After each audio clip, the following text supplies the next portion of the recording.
안녕하세요. 제 이름은 김도진입니다. 올해 38살이고요. 평범한 회사원이에요. 그렇게 특별한 사람은 아니지만 제가 겪은 이야기를 들려드리려 합니다. 누군가에겐 교훈이 될지도 모르니까요. 저와 제 아내 소희는 결혼한 지 8년 차였습니다. 처음엔 정말 행복했어요. 서로를 아껴주고 이해하며 살았죠.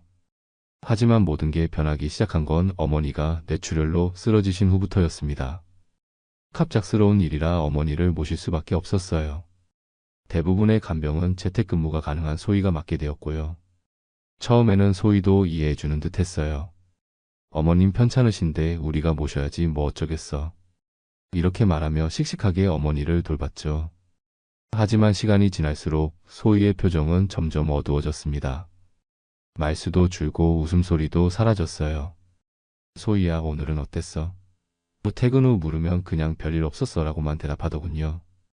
대화가 점점 줄어들었습니다. 눈빛도 달라졌고요. 예전의 따스함은 온데간데 없이 차갑게 변해버렸어요. 특히 어머니에게 하는 태도가 달라진 게 눈에 띄었습니다. 소희야, 물 좀. 어머니가 조심스레 부르면 소희는 짜증 섞인 목소리로 네, 알았어요 라고 대답하곤 했죠. 물을 가져다 주며 내려놓는 소리도 거칠었습니다. 어머니는 그런 소희를 보며 미안한 표정만 짓곤 하셨어요. 한 번은 어머니가 밤중에 화장실에 가고 싶다고 소희를 불렀는데 소희가 한숨을 크게 쉬며 일어나는 모습을 봤습니다. 그 순간 가슴이 아팠어요. 소희도 힘들겠지 생각하며 제가 대신 일어났죠. 내가 할게 소희야. 넌 계속 자. 소희는 아무 말 없이 다시 이불을 뒤집어 썼습니다. 어머니를 부축해 화장실로 모시는 동안 등 뒤로 소희의 한숨 소리가 들렸어요. 돌아와 보니 소희는 등을 돌린 채 자는 척하고 있었습니다. 엄마 미안해요. 소희도 요즘 많이 힘든가 봐요. 다음날 아침 어머니께 조용히 말씀드렸죠. 어머니는 손사래를 치며 아니다. 내가 미안하지. 젊은 애들 생활에 방해가 되는구나 하시며 눈물을 훔치셨습니다. 그 모습에 마음이 더 아팠어요. 회사에서도 집 걱정의 일에 집중하기 힘들었습니다. 문득문득 소희의 차가운 눈빛이 떠올랐거든요. 이게 다 일시적인 거겠지, 소희도 적응 기간이 필요한 거겠지라고 스스로를 위로했어요. 하지만 마음 한구석에선 불안감이 자라고 있었습니다. 우리 사이에 무언가 크게 잘못되고 있다는 느낌, 그것이 점점 커져가고 있었어요. 소희의 변화는 날이 갈수록 심해졌어요. 처음에는 그저 피곤해 보이는 정도였는데 이제는 완전히 다른 사람 같았습니다. 집안일도 대충 하기 시작했어요. 예전에는 깔끔하게 정리되어 있던 집이 점점 어수선해졌죠. 설거지는 쌓여있고 빨래는 건조대에 며칠씩 걸려 있었어요. 특히 어머님 식사를 차리는 모습을 보면 가슴이 아팠습니다. 예전에는 정성껏 준비하던 반찬들이 이제는 간편식으로 대체되었죠. 컵라면이나 즉석밥 같은 것들요. 어머님은 그래도 잘 먹겠다며 고개를 숙이셨습니다. 그 모습을 볼 때마다 죄책감이 들었어요. 소희야, 혹시 도우미분을 한 분 구할까? 너무 힘들면 말해. 어느 날 조심스레 제안했죠. 소희는 피식 웃더니 지금 와서 벌써 반년이나 지났는데 라며 비꼬듯 말했어요. 그 말에 할 말을 잃었습니다. 정말 소희 혼자 너무 많은 부담을 지우고 있었던 걸까요? 그렇다 해도 어머니를 이렇게 대하는 건 이해할 수 없었습니다. 퇴근하면 소희는 거의 방에 틀어박혀 있었어요. 피곤해서 좀 쉴게라는 말과 함께 방문을 닫곤 했죠. 가끔은 문을 잠그기까지 했습니다. 휴대폰만 들여다보며 시간을 보내는 모습이 자주 보였어요. 메시지가 오면 화면을 황급히 가리는 모습도 눈에 띄었고요. 소희야, 나 좀 혼자 있게 해줄래? 그 대화를 시도하면 항상 이런 대답이 돌아왔습니다. 점점 거리감이 커져갔어요. 같은 집에 살면서도 마치 다른 세계에 있는 것 같았죠. 어느 날 우연히 소희의 스마트워치를 보게 되었어요. 충전하려고 들었는데 그때 메시지 알림이 떴습니다. 상준이라는 이름이었죠. 오늘도 기다릴게라는 내용이었고요. 순간 심장이 멎는 것 같았어요. 그동안의 이상한 낌새들이 머릿속에서 하나로 연결되었습니다. 소희의 휴대폰을 확인하고 싶었지만 항상 지니고 다녔어요. 화장실 갈 때도 가지고 갔죠. 하지만 이제 의심이 확신으로 바뀌어가고 있었습니다. 소희가 누군가를 만나고 있다는 생각이 머릿속을 떠나지 않았어요. 그날 밤 소희가 샤워할 때를 기다렸다가 휴대폰을 확인했습니다.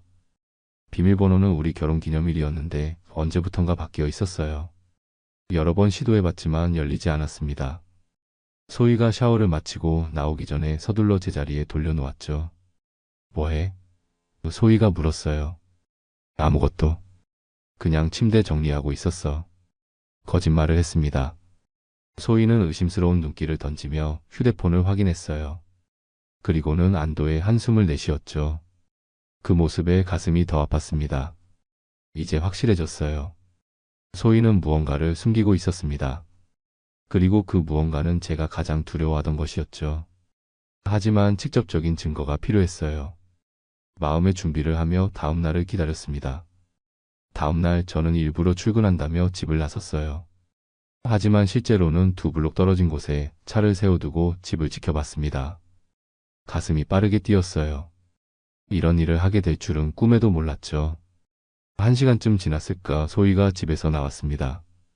평소보다 화장도 진하고 옷차림도 신경 쓴 모습이었어요. 소희를 따라갔습니다. 지하철역에서 전철을 타더니 강남 쪽으로 향했어요. 30분쯤 지나 어느 카페 앞에 도착했죠. 그리고 거기서 한 남자를 만났습니다. 키가 크고 단정하게 생긴 남자였어요. 두 사람은 반갑게 인사를 나누고 함께 카페로 들어갔습니다. 창가에 앉은 그들을 밖에서 지켜봤어요. 웃고 있었습니다. 소희가 그렇게 환하게 웃는 모습을 본 지가 얼마나 됐는지. 남자가 소희의 손을 잡았고 소희는 거부하지 않았어요. 그 순간 가슴이 무너져 내리는 느낌이었습니다. 충분히 봤다고 생각했어요. 집으로 돌아와 어머니께는 아무 말도 하지 않았습니다. 마음을 추스르고 소희가 돌아올 때까지 기다렸어요. 저녁 6시쯤 소희가 돌아왔습니다. 평소보다 기분이 좋아 보였어요. 오늘 일찍 왔네. 소희가 놀란 듯 물었습니다.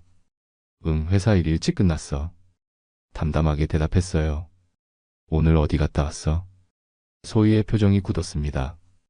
그냥 친구 만나고 왔어. 친구? 상준이라는 친구? 제 말에 소희의 얼굴이 하얗게 변했어요. 뭐? 무슨 소리야? 소희가 더듬거리며 물었습니다. 봤어, 다 봤다고. 오늘 강남에서 만난 거. 침착하게 말했지만 속은 천불이 나고 있었어요. 침묵이 흘렀습니다. 그리고 예상치 못한 일이 벌어졌어요. 소희가 겁먹는 대신 오히려 발끈하며 외쳤습니다. 그래, 나 상준이랑 만났어. 근데 그게 그렇게 큰 잘못이야? 순간 말문이 막혔어요. 이런 반응은 예상하지 못했거든요. 네 엄마 간병하면서 내가 얼마나 미쳐가는지 몰랐지? 나 우울증 걸릴 뻔했어. 이 정도 위로도 못 받아? 소희의 목소리가 점점 커졌습니다. 위로? 그게 위로야? 다른 남자를 만나는 게?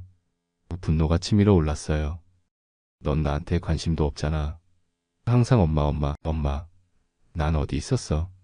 내가 얼마나 외로웠는지 알아? 소희가 울면서 소리쳤습니다. 그 말에 더 화가 났어요. 그래서 바람을 피운 거야? 그게 내 변명이야? 변명 아니야. 현실이라고. 나도 사람이야.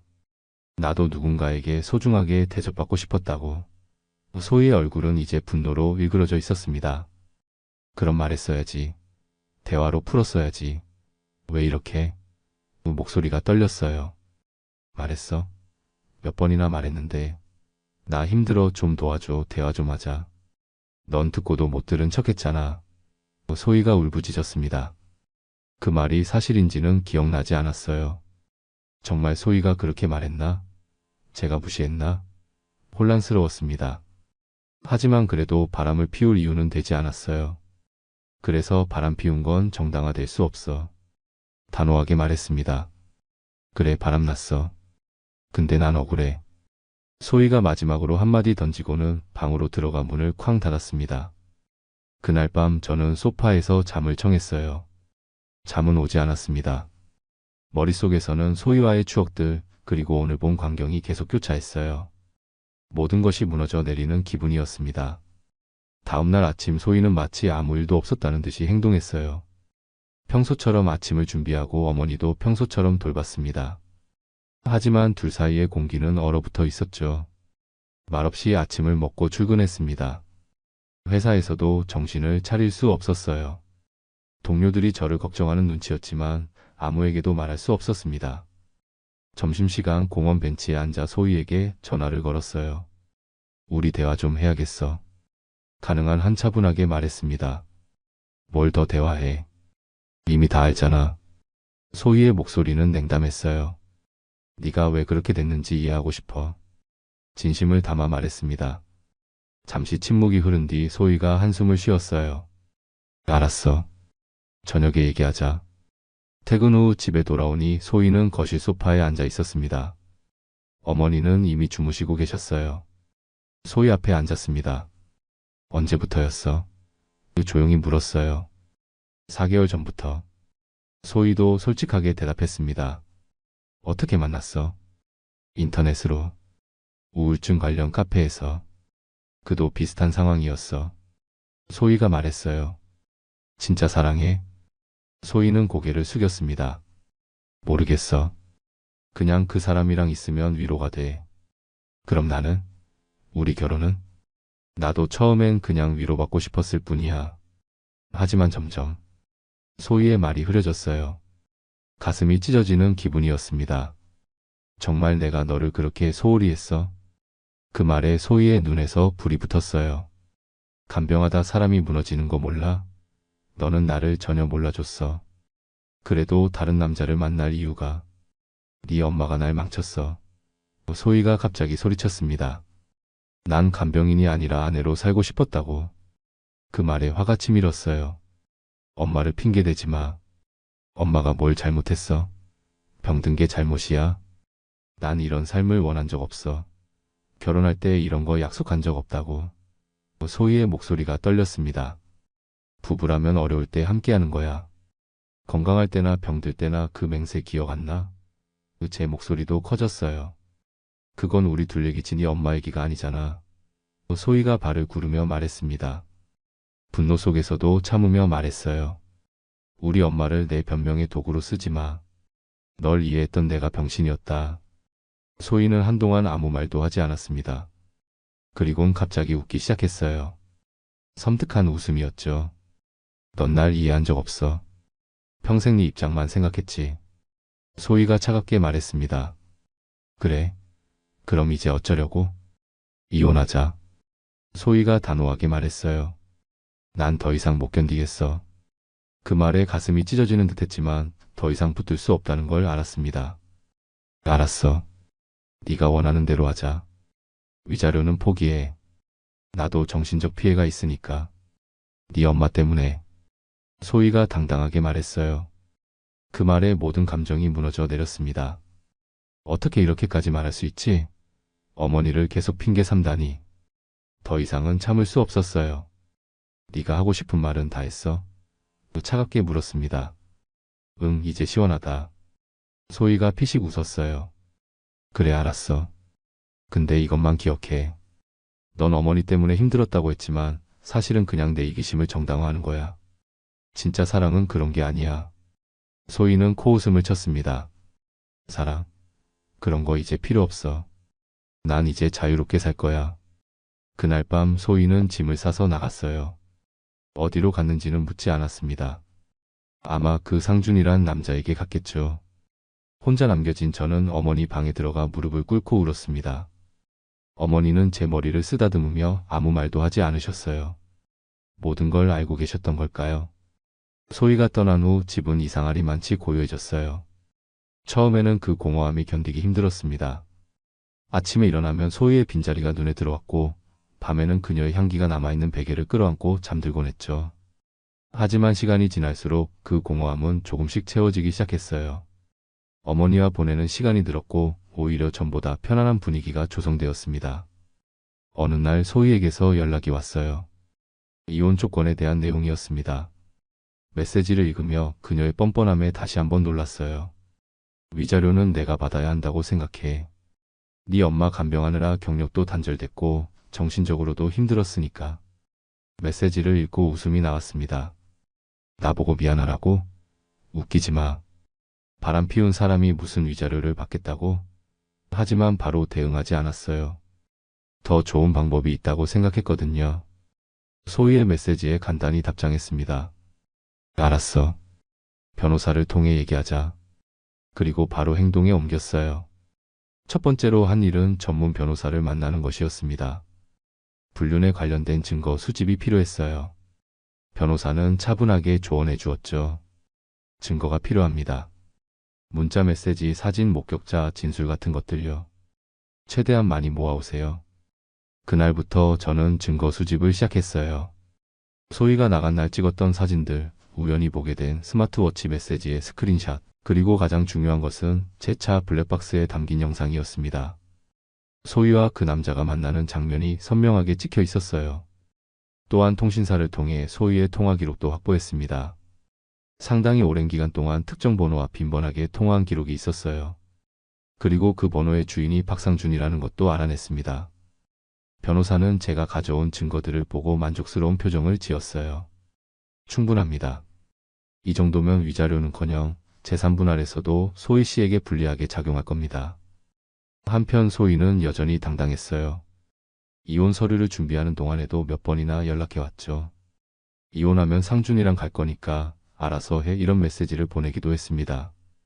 그런 메시지마다 화가 치밀었지만 참았어요. 더 큰 그림을 그리고 있었으니까요. 소희는 제가 아무것도 모르는 줄 알았겠지만 저는 이미 그녀의 불륜 상대인 박상준에 대해서도 조사를 마친 상태였습니다. 상준은 대기업에 다니는 과장이었어요. 결혼한 상태였고 두 아이의 아버지였죠. 소희에게는 자신이 이혼 진행 중이라고 했다는데 사실은 전혀 그렇지 않았습니다. 오히려 아내와 행복하게 살고 있었어요. 소희는 그의 또 다른 장난감에 불과했던 거죠. 이 사실을 알게 되었을 때 소희가 불쌍하다는 생각이 잠시 들었어요. 속고 있다는 것도 모른 채 행복한 상상을 하고 있을 테니까요. 하지만 곧 그런 감정은 사라졌습니다. 소희는 스스로 선택한 거니까요. 대신 또 다른 피해자인 상준의 아내에게 연락하기로 결심했어요. 그녀도 진실을 알 권리가 있다고 생각했거든요. 그리고 무엇보다 소희가 만든 지옥을 그대로 되돌려주고 싶었습니다. 상준의 아내를 만나기 위해 그의 집 근처에서 기다렸어요. 아이들을 유치원에 데려다주고 돌아오는 그녀를 조심스럽게 접근했습니다. 처음에는 당연히 경계했죠.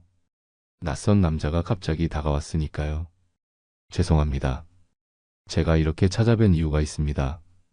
저는 김도진이라고 하고요. 제 아내가 당신 남편과 관계를 맺고 있습니다. 그녀의 얼굴이 창백해졌어요. 처음에는 믿지 않았어요. 무슨 말도 안 되는 소리예요. 우리 남편이 그럴 리가 없어요. 하며 화를 냈죠.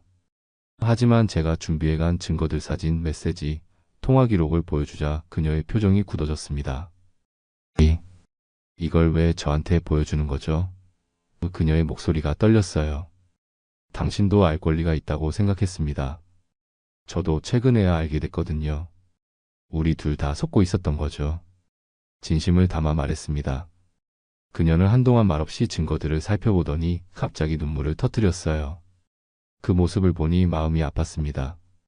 저도 같은 고통을 겪었으니까요. 정말 미안합니다. 이런 방식으로 알게 해드려서요. 위로의 말을 건넸어요. 아니에요. 오히려 알려주셔서 감사해요. 저는 계속 바보처럼 믿고 있었을 테니까요. 그녀가 눈물을 닦으며 말했습니다. 증거를 모두 전달하고 헤어질 때 그녀는 결연한 표정으로 말했어요. 이제 제가 할 일이 생겼네요. 그날 저녁 상준에게도 비슷한 방식으로 증거를 보냈습니다. 소희와 나눈 메시지들, 만남의 증거들, 그리고 마지막으로 짧은 메모를 첨부했어요. 당신이 이혼 중이라고 거짓말했다는 사실 소희도 이제 알게 될 겁니다. 블랙박스, SNS, 통신 기록으로 외도 증거를 모두 확보한 후에는 소희의 부모님께도 연락을 드렸어요. 처음에는 망설였지만 그분들도 진실을 알아야 한다고 생각했습니다. 장인어른께 전화드렸더니 놀랍게도 이미 알고 계셨어요. 도진아, 미안하다. 소희가 그런 짓을 할 줄은 우리도 몰랐어. 장인어른의 목소리가 무겁게 들렸습니다. 조용히 찾아가 만났어요. 이게 딸의 진짜 모습입니다. 증거들을 보여드리며 말했죠. 두 분 다 말없이 고개를 숙이셨습니다. 특히 장모님은 계속 눈물을 훔치셨어요. 우리가 어떻게 키웠는데. 장모님이 흐느끼셨습니다. 괜찮습니다. 사람은 누구나 실수할 수 있으니까요. 위로의 말을 건넸지만 두 분의 마음은 이미 무너져 내린 듯 했어요. 그날 이후로 상준의 직장에도 불륜 사실이 알려졌습니다. 물론 제가 직접 알린 건 아니에요. 아마도 상준의 아내가 했겠죠. 상준은 좌천되었고 회사에서의 입지도 많이 약해졌다고 들었습니다. 그리고 당연히 가정에서도 큰 위기를 맞았겠죠. 소희는 이 모든 일이 벌어지는 동안 아무것도 모르고 있었어요. 여전히 상준과의 행복한 미래를 꿈꾸며 이혼 서류에 사인했겠죠. 이혼 절차는 생각보다 빠르게 진행되었습니다. 제가 모든 증거를 가지고 있었으니까요. 재산 분할도 제게 유리하게 끝났어요. 이혼이 마무리될 무렵 소희에게 마지막 메시지를 보냈습니다. 상준이가 결혼했다는 사실, 그리고 두 아이의 아버지라는 사실. 알고 있었어. 소희는 바로 전화를 걸어왔어요. 목소리가 떨리고 있었습니다. 무슨 소리야? 상준이는 이혼 진행 중이라고. 거짓말이야. 그리고 이제 그의 아내도 모든 걸 알아. 증거도 다 받고. 전화 너머로 소희의 흐느끼는 소리가 들렸어요. 모든 게 무너져 내리는 순간이겠죠. 하지만 저는 더 이상 동정심을 느끼지 않았습니다. 소희는 자신의 선택에 책임을 져야 했으니까요. 네가 만든 지옥 이제 돌려받을 차례야. 마지막으로 말하고 전화를 끊었습니다. 이혼 후 얼마 지나지 않아 상준으로부터 소식이 들려왔어요. 그는 결국 아내의 용서를 받고 가정으로 돌아갔다고 합니다. 물론 쉽지 않은 과정이었겠지만 아이들을 위해 아내가 한 번 더 기회를 준 것 같았어요. 반면 소희는 완전히 버려진 상태였죠. 예상대로였습니다. 상준은 소희에게 모든 걸 끝내자고 했어요. 넌 간병 핑계로 바람피운 여자야. 믿음이 안 가. 이런 말을 남기고 연락을 끊었다고 하더군요. 소희의 부모님께 들은 이야기로는 소희가 심하게 우울해졌다고 해요. 모든 것을 잃은 후에야 자신이 무엇을 했는지 깨달았나 봅니다. 직장도 그만두고 거의 집에만 틀어박혀 있다고 하셨어요. 도진아, 소희가 너한테 연락하고 싶어 한다. 한 번만 받아줄 수 없겠니? 장인어른이 조심스레 부탁하셨습니다. 잠시 고민했어요. 과연 소희와 다시 대화할 필요가 있을까? 하지만 모든 것이 끝난 지금 마지막 대화 정도는 할 수 있겠다고 생각했습니다. 알겠습니다. 한번 만나보겠습니다. 소희와는 조용한 카페에서 만났어요. 눈에 띄게 야위었더군요. 화장기 없는 얼굴에 생기도 없었습니다. 제 앞에 앉아 고개를 숙인 채 오랫동안 말을 꺼내지 못했어요. 할 말 있어서 만나자고 했잖아. 먼저 입을 열었습니다. 소희는 떨리는 손으로 머그잔을 잡았어요. 미안해. 정말 미안해. 미안하다고 해서 돌아올 것들이 아니야. 냉정하게 말했습니다. 알아. 그래도 말하고 싶었어. 소희의 눈에 눈물이 고였어요. 내가 정말 바보 같았어. 소중한 걸 다 잃어버렸어. 왜 그랬어? 정말 그렇게 힘들었어? 궁금했습니다. 소희는 한참을 생각하더니 고개를 끄덕였어요. 힘들었어. 하지만 그게 다가 아니었던 것 같아. 어쩌면 나는 그냥 도망치고 싶었던 것 같아. 책임에서 현실에서. 그래서 상준이를 선택한 거야? 응. 그 사람은 나에게 현실이 아닌 꿈 같은 도피처였어. 하지만 그것도 다 거짓이었지. 소희가 쓴웃음을 지었습니다. 침묵이 흘렀어요. 카페에 잔잔한 음악만이 들려왔습니다. 우리 다시 시작할 수 없을까? 나 그땐 너무 힘들었어. 정신이 제대로 박혀있지 않았던 것 같아. 소희가 조심스레 물었어요. 그 말을 듣는 순간 예전에는 가슴이 뛰었을지도 모릅니다. 하지만 이제는 달랐어요. 고통을 겪으면서 저도 많이 단단해졌거든요. 차갑게 말했습니다. 힘들면 누구든 바람부터 피는 거야? 넌 그렇게 쉽게 망가지는 사람이었구나. 소희의 얼굴이 흠칫했어요.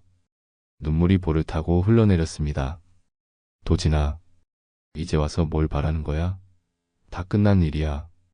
넌 선택했고 난 그 선택을 받아들였어. 확고하게 말했습니다. 정말 조금의 가능성도 없어? 소희의 목소리가 떨렸어요. 없어. 버림받은 건 결국 너야, 소희야. 네가 먼저 나를, 우리 결혼을 버렸으니까. 단호하게 답했습니다.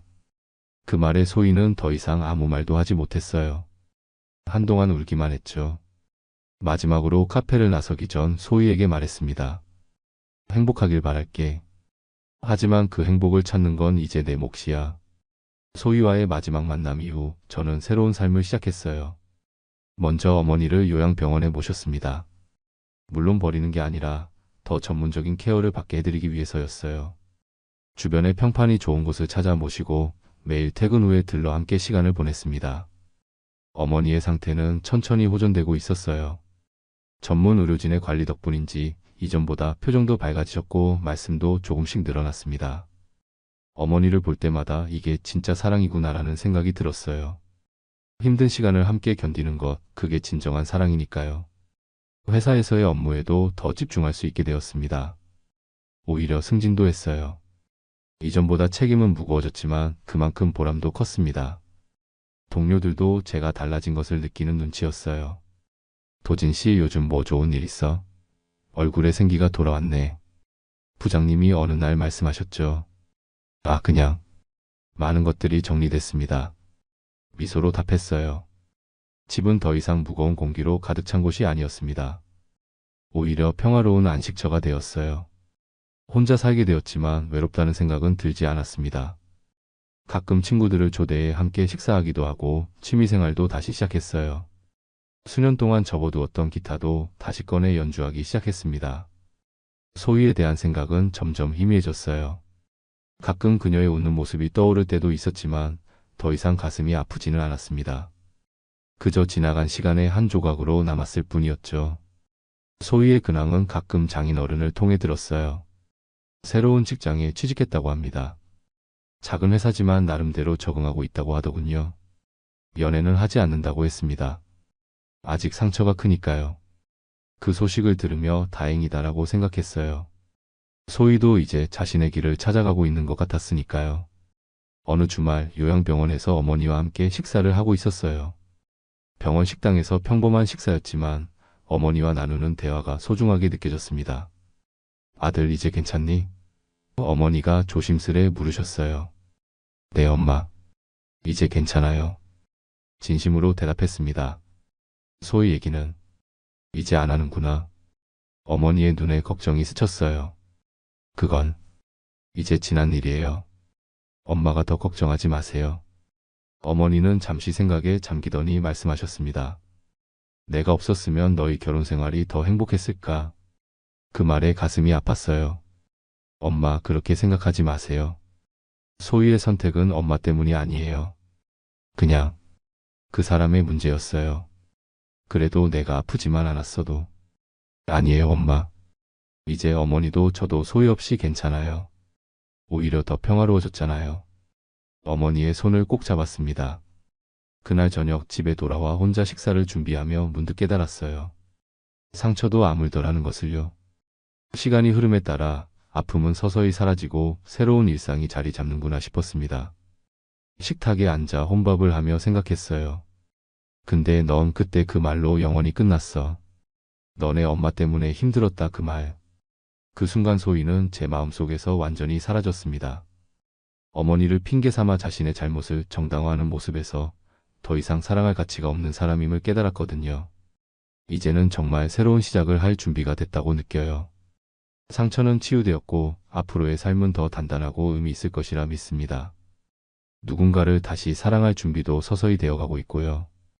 어쩌면 이 모든 일들이 제게 큰 교훈을 주었는지도 모르겠어요. 진정한 사랑과 책임, 그리고 자신의 선택에 대한 결과를 받아들이는 법을 배웠으니까요.